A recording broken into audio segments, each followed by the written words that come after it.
Why are we called to steward relationships in business? In this video, I want to explain a few of the core concepts behind radical stewardship of relationships and why it should be a priority in our business and marketing and everything that we do. I'll talk about a little bit about why people don't do this, why they often neglect this part of their business. It's a normal thing, and so many people I've spoken to are guilty of neglecting these relationships.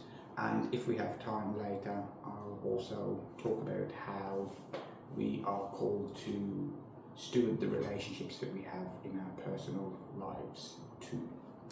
Okay, so let's dive into this video. So from a biblical standpoint, in Matthew 22:39, it says to love your neighbor as yourself. Love your neighbor as yourself. If we read the New Testament, the common theme throughout the New Testament is the greatest commandment is love, and we are called to love each person that we interact with in the same way that Jesus loved us. This is so important both for Christian business owners and also for non-Christian business owners, because by viewing the other person through the lens of love, you are acting, behaving and doing things to uplift them and for their flourishing. You are approaching every interaction with the mindset of, how can I help this person? How can I serve this person?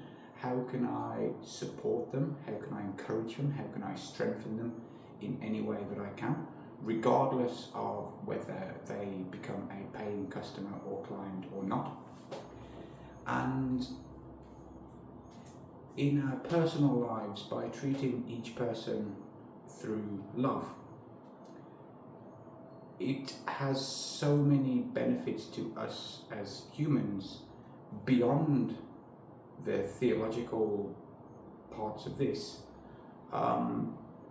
such as we are able to treat each person as image bearers, made in the image of God, each individual human with unique skills and gifts and life experiences. It allows us to act in a way that causes unity, brings people together, where people are helping, supporting, encouraging one another. And it also allows us to forgive. And forgiving is, in many ways, with forgiveness, if you perceive someone to have wronged you in your life, if you don't forgive them, you're carrying that burden, and that negatively affects your life. And I know some people that have been carrying burdens like this for more than a decade, and their life just spirals downhill and they become more and more miserable as each day passes. This is not what we are called to do. And that's just a little bit of an introduction about, from my opinion, why we should love our neighbours as ourselves. Through the context of business, if we are to love our neighbours as ourselves, or if we can substitute that little verse a little bit, and it would be to love all the people associated with us through business and marketing as ourselves, what this does is it prevents us from falling into the trap of viewing the people associated with our business as a way for us to generate revenue. What I mean by that is that the default way of doing business and marketing is, let's take advertising as an example, that if you were to place some ads on to Facebook, for example, and you put $1,000 in ads, what your objective there is, you want to generate more money than your $1,000 in ads in sales. In a simplistic world, you would put $1,000 on ads and you would get $2,000 back as a result of it, minus the costs associated with the operational costs to take someone that clicked on your ad to becoming a paying customer or client. However, that sort of thinking there of what kind of a return on investment can I get through advertising, as an example, also applies when it comes to humans as well, because it's humans that read our ads and click on our ads and then go through the funnels that we've created. And we optimize our funnels in order to get someone that has put up their hand and said, hey, I might be interested in this, through clicking on an ad or wherever they come from, and to take them through a sequential process of steps, which each step progressively moves them closer to taking the action that we want them to take, which is often to buy our product or service. If we look at that whole process, we have designed it through the lens of generating a return on investment from the money that we put into it. And that becomes our North Star guiding principle. And so we step back and we ask ourselves the question that, does this make revenue or not? If the answer is no, we don't do it. If the answer is yes, we do it. And if that becomes the North Star guiding principle in the way that we conduct business and operate, and it naturally trickles down into the way that we interact with people. And as a result, we unintentionally and subconsciously for the most part, but some people, they do intentionally do it. I've been on both sides of this equation here in the past, where you are literally treating each person that comes towards you in your business as through the lens of, will this person make me money? If not, the relationship is not worth pursuing. If yes, let's invest in that relationship, and then you invest in that relationship until they have made the sale, until they have paid, and then you stop nurturing those relationships and you stop being as nice and friendly and focusing on them and treating them with image bearers, because you move on to the next person. For Christians, maybe we do this unintentionally, but when making money becomes the North Star guiding principle in business, which predominantly that is the way that the business world operates, we unintentionally fall into this trap of treating people as a means to get what we selfishly want. And what we selfishly want is to make a sale, not acting out of sacrificial love, not loving our neighbours as ourselves by viewing what would be best for the other person in this situation. Sometimes making the sale is the best thing for the person. I am not disagreeing with that at all. Sometimes the best thing that you can do is to have a payment with the other person. The other person makes a payment, because if they don't make that payment and make that transaction, they are not emotionally invested into what you're doing, and therefore you're not going to get them the result. And maybe it's a result that they really, really want and they really need. I've got an example of that I could talk about now, where I was helping someone for free with a reactivation campaign. The purpose for me was, well, I haven't done this in like 2 years. I'm a bit rusty. I don't want to charge for something I can't guarantee results on. And plus, reactivation campaigns of old leads and old contacts, there's so many uncertainties there with relatively little reward at the end. And we did that for a few weeks, didn't make any progress. In hindsight, I look back and think, well, yeah, probably that's the case. But we developed the relationship. But as a result of that, over several weeks of speaking and building a relationship with this person, now he doesn't respond to messages as often because he's moved on to something else. If there was a payment involved here, even if it was a relatively small amount, this person would have been significantly more emotionally invested into the process, and as a result he would have probably taken action a bit faster and then maybe got a result and maybe been happy for it. So in some cases a transaction is needed, and that is the best thing for the recipient. In other cases that may not be true. You may tell yourself that it's true.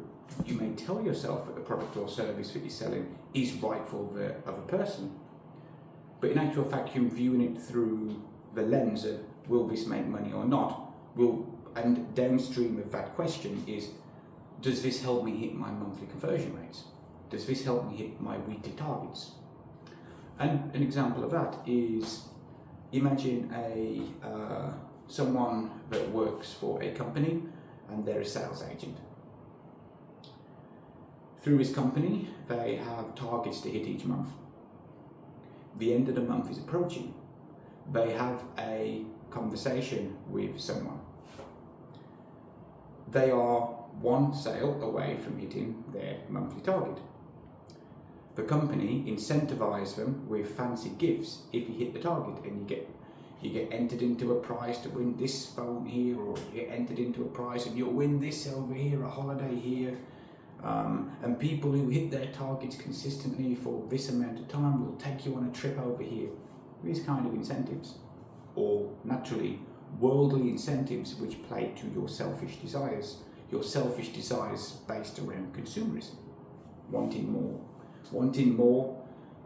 more things. So someone comes to you, you're selling insurance.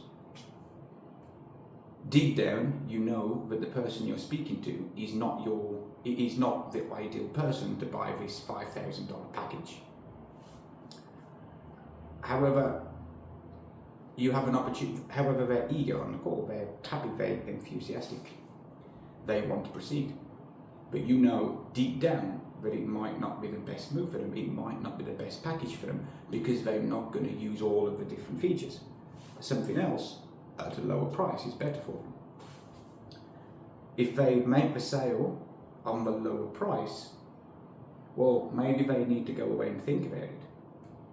Maybe if they make the sale on the lower price package, does not quite push you over that limit to hit your sales target, to be entered into the draw to win a special prize.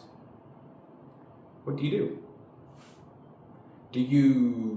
If someone is eager and enthusiastic, do you just guide them through the process to make the sale?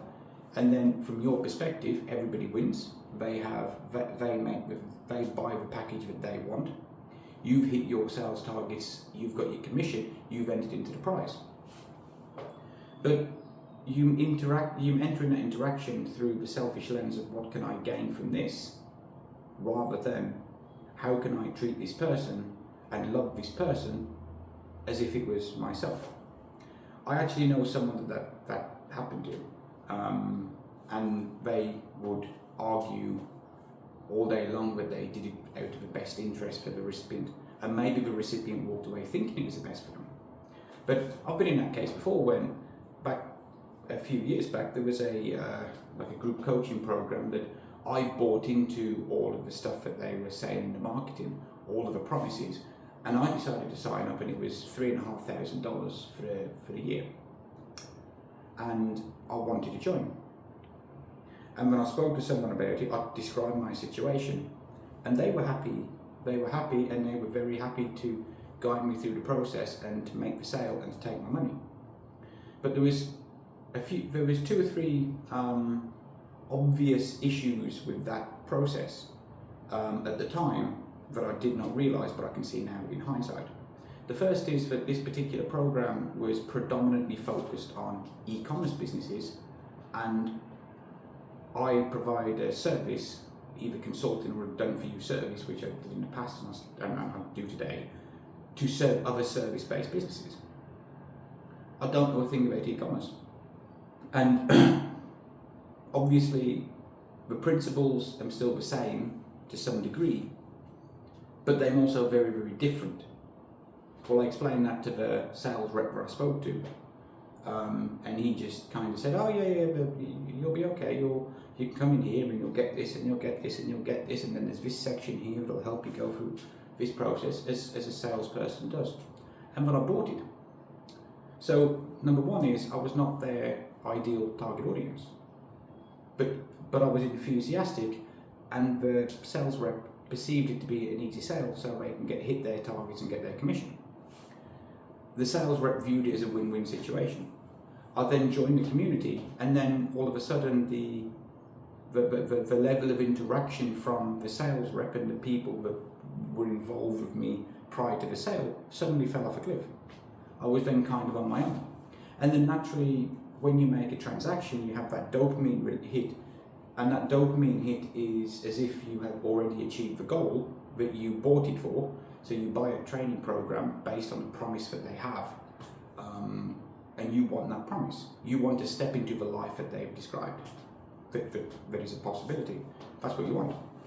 And by you making that payment, especially if it's a high payment, like $3,500, like a relatively high payment, your brain perceives that as if you've just achieved the goal. So you get that dopamine hit and you're more good and whatever. But a few days pass and that motivation drops. And so, because I was trying to run a business and I had one young baby at the time, and it was pretty hard for my wife after giving birth for the first time, and a whole bunch of other things, and working with clients as well, I just couldn't find the time to go through the training and do the stuff. And then before I knew it, it dropped off, and it was sort of, I became another one of them statistics where something silly like 50% of the people that buy don't open the program after the first week or something. Don't quote me on that statistic, but it's equally something as silly as that. And I did not get the value from it. So the two issues there were that, number one, I was an eager buyer and I wanted to buy it.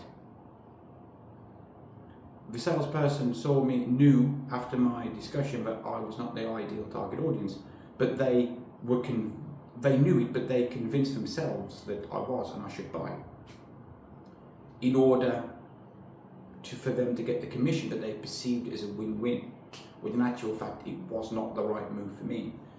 And then immediately afterwards there was no contact or support or ongoing conversations with people in order to help me integrate into the community that they had, into what they did, so that I could actually get the value from it. It lacked that.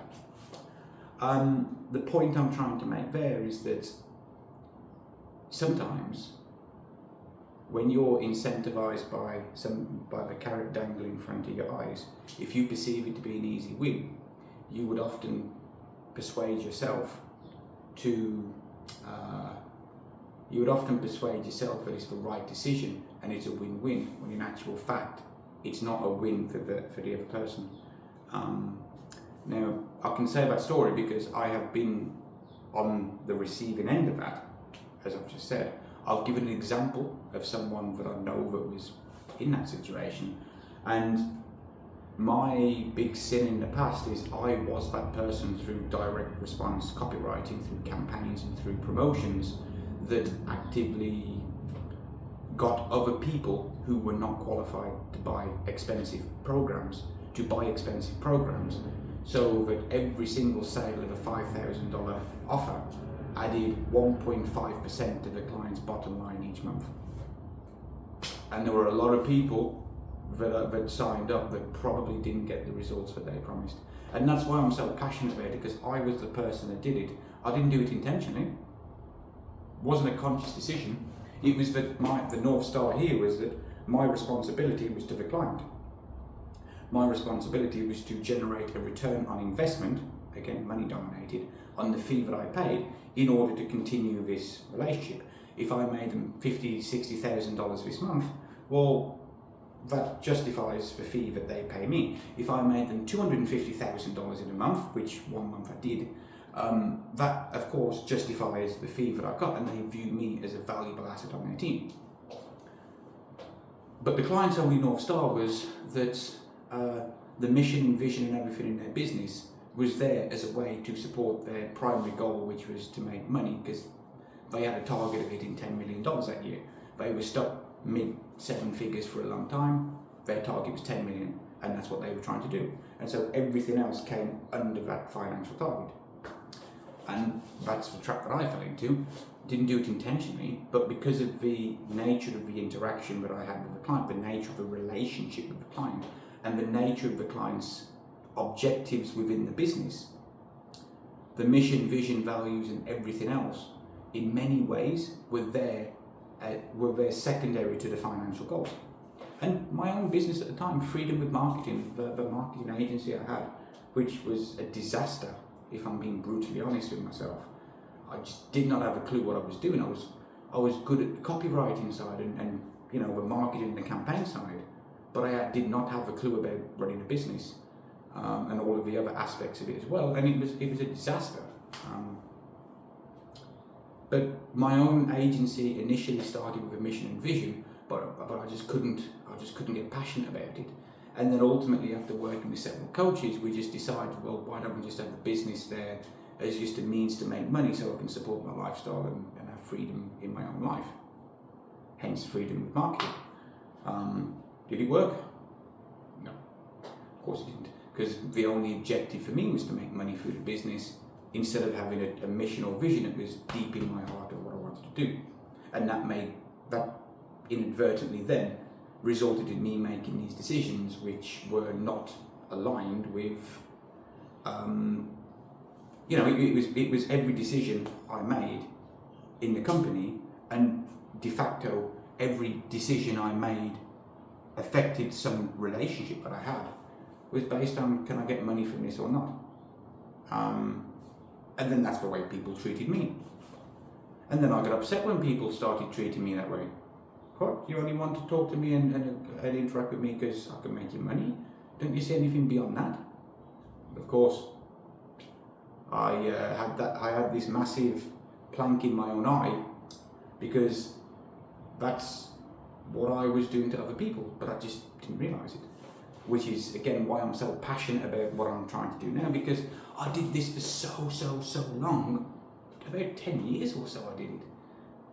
And I didn't even know that I was doing it. And a whole bunch of issues happened to me mentally, emotionally, as a result of it. Burnout, mini mental breakdowns, doing things which I deeply regret in terms of having meltdowns and losing my temper and blowing up because of issues with work and residual stress from work and not making the money that I felt I should be working, compounded even more by viewing people that are 10 years younger than me bragging about how they've got this successful business and I just can't get it to work. It just imploded, and I let it out on my family. Again, not intentionally. And it's just, that's why I'm so passionate about it. The point being is that back then, if I had Matthew 22:39 in my mind of love your neighbour as yourself as my North Star, things might have been different. Might have been different for me in my marketing agency. Because one thing that I actually realised and noticed about myself as a common thread throughout my life, even before when I was an atheist, was that, generally speaking, I did try to go the extra mile. I've always had that passion of self-improvement within me and getting better and being the best that I can be.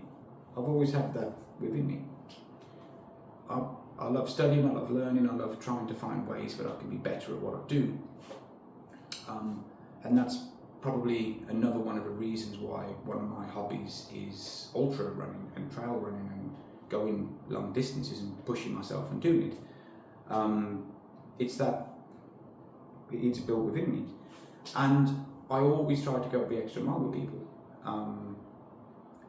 And with Freedom with Marketing, with what I did in the past, there was one particular client, for example, where we hit it off, we got on well. I liked speaking to him. He was a good person. If it was out of a business context and we lived in the same environment, we'd probably meet up and we'd be friends. But in the business interaction, because of this, I was friendly towards him. I treated him as if he was a friend. I went the extra mile as if he was a friend. Whenever he struggled, I'd send him voice notes to support him, to encourage him, to lift him up. He was someone that is always ultra busy on the urgent tasks, and you're just spinning in circles. And I was patient with him. A 3 to 4 week project ended up dragging on for months and months and months, but I didn't complain. Every time I had a chance, I couldn't have a call with him, another hour here, another hour and a half here, texting backwards and forwards, emailing, various things, all of these extra things. But when the push comes to shove at the end of the contract, when there was a bit of an issue there, to give context, the issue was that I made an agreement to do a 3-month campaign, and I offered to provide ongoing support until the last email went out 3 months later. For me, that would probably involve a few weeks' work with a backwards and forwards, but realistically a couple of hours of work to do to create the assets and put it all together. And then so it should have taken me like a month maximum to get everything ready, and then 3 months afterwards where he's sending these emails out and then we're texting backwards and forwards, and I'm just providing that ongoing support, which I'm happy to do. But the initial creation of the assets ended up taking 4 months. And it now was about to reach the time when my wife was about to give birth to our second son. And I thought, this project isn't complete. I'm not going to commit to ongoing support and doing this project. Because you've got a second child, I don't know what things are going to be like. I can't commit to a client when I've got a young baby, a second baby at home, and all of these things. Family's obviously a priority. And so I explained it to him. And I also explained it to him that the direction that he's now taking in his business is a little bit different to where he was before, and that completing this project probably would not be in his best interest. So I suggested that we part ways, that, with the outstanding fee, why don't you pay me 50% just to cover my time, just to cover all of the times that I've kind of given you over the last few months, all of the help I've given you, all of the extra support, and that I've been here, sort of on call, on demand, helping you, but in a nice way, but you've kind of not been doing things the way that you should. You haven't been focused, you've been jumping from one thing to the next. And his response was, he didn't comprehend why I was asking for the fee, because in his mind, he's paying me a fee for these deliverables. But you haven't given me the deliverables, you haven't given me the things, why should I pay you? And I'm trying to explain to him, well, it's all of the time that I've given you over the previous several months that I did not get paid for, but I gave you my time when you wanted a call at the expense of time with my family in order to help facilitate this project and move it along. But you didn't, it's your decision to not pursue down this path with the initial enthusiasm, and therefore it kind of makes the whole project and campaign I'm trying to build, kind of pointless if you're not going to use it and get a result from it. And he just couldn't understand why he would pay me without giving him the deliverables. Well, I walked away from that with 0, despite me being able to give him the deliverables he wanted in less than an hour and justify the full fee. And ironically, I could have given him the emails, received the full fee. He would have been very happy. I'd have got a testimonial from him and possibly referrals in the future. But I did what was best for him in that interaction. And the point I'm trying to make there is that I always had that within me to want to go the extra mile and to help and support them. But they just did not comprehend that this is part of the service, this is value, this is the extra stuff. They, at the time, in the present moment, when he's receiving bad emails and the negativity that you get from some people, and he's extremely discouraged, at the time he's very happy to have a voice note from me, like a voice note to me supporting him and helping and coaching him through it and putting his mind at ease. But when it actually comes to the end of the project he reflects back on that in hindsight as well. That's irrelevant because it's not directly related to this thing I'm supposed to do. Well, it's not the client's fault. It's my fault. It's my fault because I attracted that person to my business to become a client through the lens of, this is the return on investment I'm going to get you. This is how much money I'm going to make you. This is how much it's going to cost. Think of it in terms of return on investment. That was the marketing, that was the language, that was the positioning that I was putting into my business. So naturally, people that are enticed and attracted by that kind of thing are going to come to me. And then, of course, their North Star is also based on making money, return on investment, conversion rates, and all of these other things. So, kind of, isn't that what I should have expected? Because it was, for me in business, money was vital. And everything that I did was based on, will it make me money or not? And naturally, the marketing that I put out attracted those people with that same mindset. And then I wonder afterwards why they didn't value all of the extra things that I did and why it caused problems and complications. Well, of course. In hindsight, it kind of makes sense, right? Well, if I looked at this through the lens of love your neighbour as yourself, well, and that was my North Star, well, maybe I wouldn't have been putting marketing out there about making money, return on investments, and all of this stuff. Maybe I'll be putting marketing out there now, like what I'm doing, which is focused on, well, here's the concepts of radical stewardship, here's how you can apply it, and this is what you'll get as a byproduct, and here's some examples and proof of it in action. And treat each person as a unique individual made in the image of God, which you should do regardless of if you're Christian or not, because you should be treating people as humans, not to take advantage of them. And the kind of conversations that I'm getting now is I'm having conversations with people who may or may not become clients, but I'm developing the relationships as it goes over time. Some of the relationships we're moving towards friendships. Some people are becoming mentors to me, and some people are sending referrals to me. And all of these things I'm not necessarily asking for directly, but it's a byproduct. And we appreciate each other and we care about each other, and it's just a much better way to do things. And it brings more satisfaction and joy in the way that I do things. If I were to work with one of the people that I have now within my network that I'm building relationships with, and I went the extra mile for them, they would appreciate it. If I attracted someone through marketing that focuses predominantly on, this is the return on investment that you're going to get, this is how much money you're going to get, then I'm attracting businesses where perhaps their objective is to make as much money as possible, and everything else, the mission, the vision, what they want to do in the business is secondary to making money. Maybe they don't admit that, maybe it's subconscious.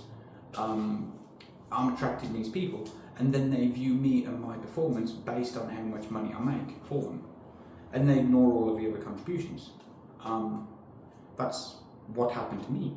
And so that's just a long way of saying and giving lots of context and examples on why you should operate out of Matthew 22:39 of love your neighbour as yourself.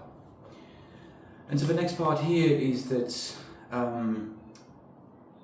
what we should view relationships as a gift that has been given to us.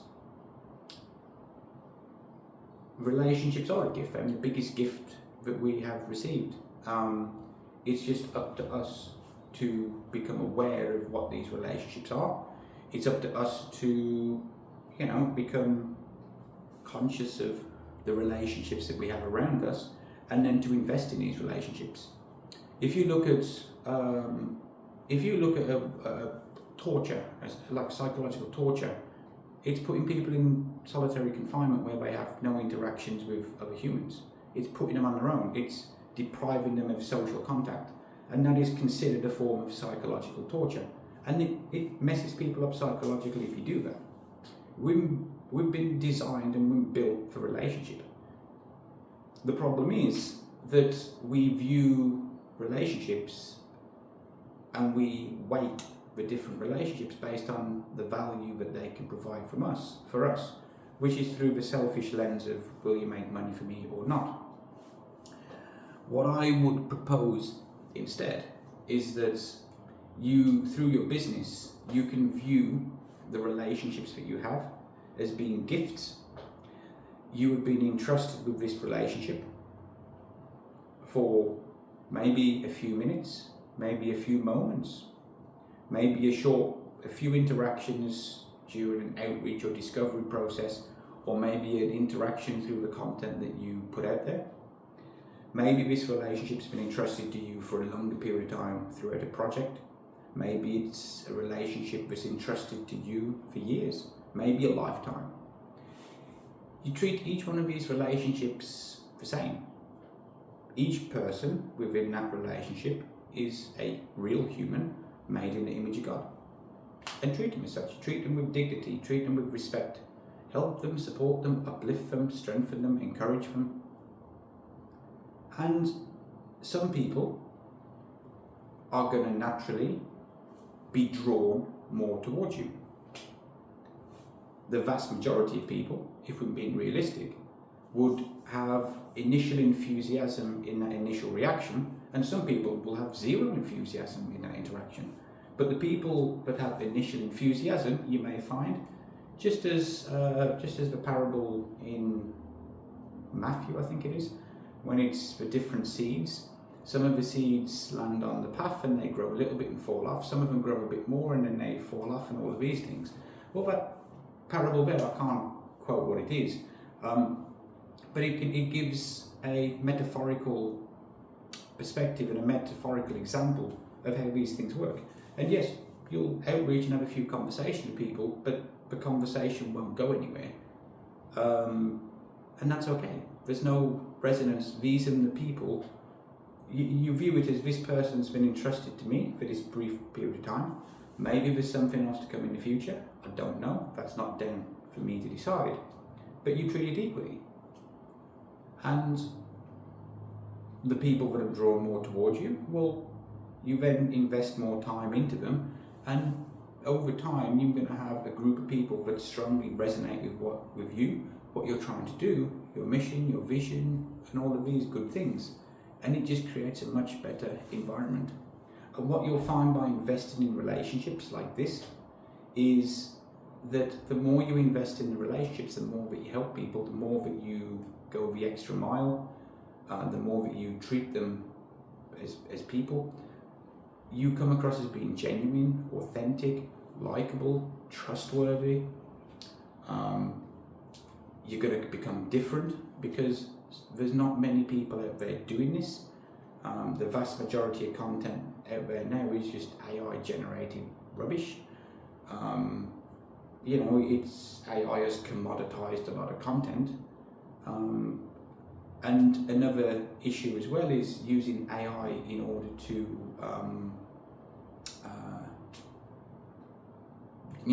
trick people into thinking I'm having a personal conversation with you, when in actual fact it's AI and it's programmed to respond in the way that it is.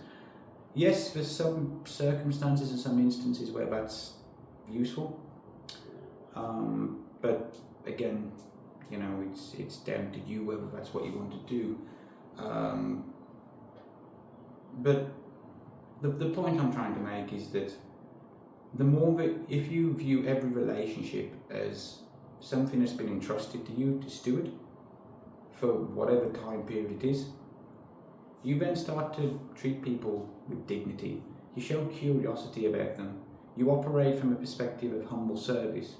And by just viewing every relationship through business as something that's entrusted to you by God for whatever period of time it is, you're naturally operating that relationship out of love, and you are loving your neighbour as yourself rather than extracting from them.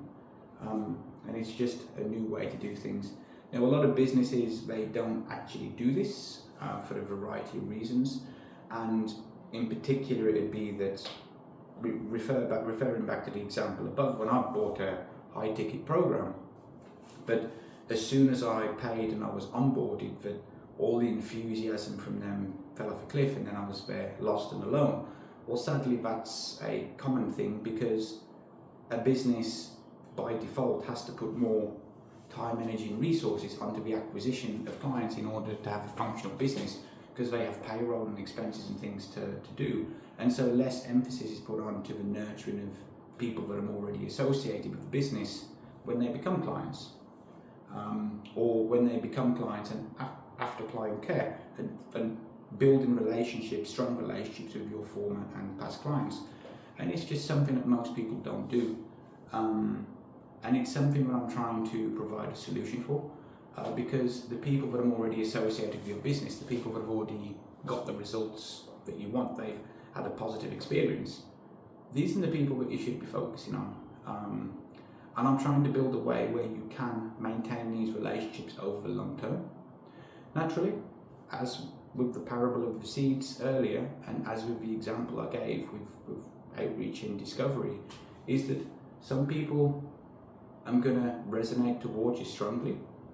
Other people would resonate strongly towards you for a brief period of time, but then they drop off.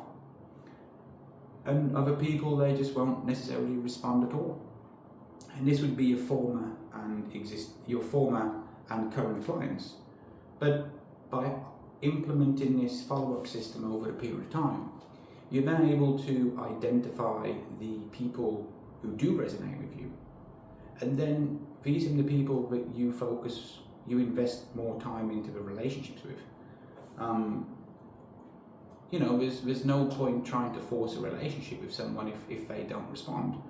But equally, if you have people that do respond and they are helpful and they are and they are attracted towards you, it would be remiss of you to, maybe that's not the best word, it might not be, you wouldn't be viewing your relationships through the stewardship mindset as, well, you're neglecting people that are already coming towards you. It's sort of like, we're all guilty of this as parents, that we're busy and we have something to do, and our kid comes towards us and wants our attention. It'll kind of be like with Jamie trying to burst into the office as soon as he gets up while I'm recording video. I have to quickly kind of move him out while I can continue doing it.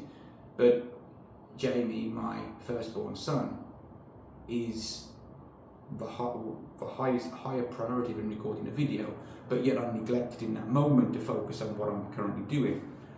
And that's the same kind of thing that we would do in business as well, where the people that are probably the closest and the best relationships to build, we often neglect them because we're blinded by all of the other things. And what I want to do is to find a way where we can do this, we can build these relationships, we can identify the people from your former and current clients who do have the most alignment with what you're doing in your business. You as a person, you just resonate on so many things, which is naturally going to lead to more introductions, more referrals, which I want to help you get in your business as well. It's going to lead to higher quality case studies and testimonials. It's going to lead to you being happier in your business, for your clients to be happier in your business, for your team to be happier. These people are going to get bigger, better results because they're more motivated. And naturally, as a byproduct, this is where you're going to find strategic partnerships in the future. And that's what we're hoping to do. And by operating out of this mindset where you love your neighbour as yourself, you focus on stewarding every relationship that's been entrusted to you for whatever amount of time, treating each person equally, made in the image of God, but also having a way to filter out the people who are the highest resonance, so you can focus more time and energy on those rather than the masses that don't respond, but you treat them all equally to start off with. By doing this is one way that you can pursue Christ-likeness in the work that you do. It's one way that you can integrate your Christian values into the work that you can do. And by doing so, people will naturally see that you're different. They will be drawn towards you. You have a magnetic personality, and that's one way that you can do it. That's all. See you in the next video.